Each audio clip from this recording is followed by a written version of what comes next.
Les lois et les discours bioéthiques ne manquent pas d'évoquer la notion de personne.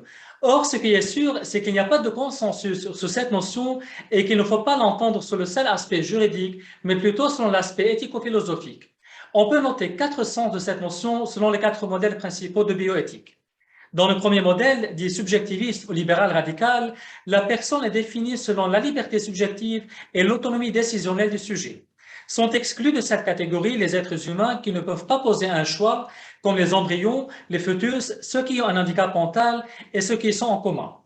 Dans le deuxième modèle, dit pragmatico-utilitariste, le sujet humain est considéré comme une somme plus ou moins déterminée de rentabilité que l'individu peut offrir.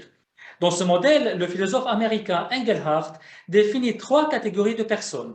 Il y a les personnes proprement dites, il s'agit des adultes qui sont rentables.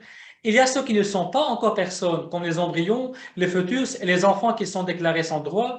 Il y a ceux qui ne sont plus personnes, comme les malades chroniques et graves, les malades mentaux irrécupérables et ceux qui sont en coma.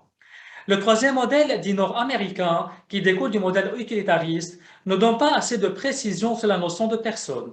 Mais souvent, on considère que seuls les adultes qui peuvent poser un choix libre sont des personnes.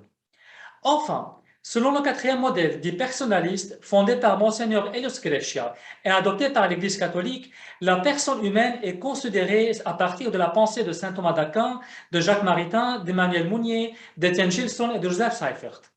La personne humaine, dans son existence, est saisie à l'intérieur de son essence, laquelle est l'union substantielle du corps avec l'âme spirituelle reçue lors de sa conception.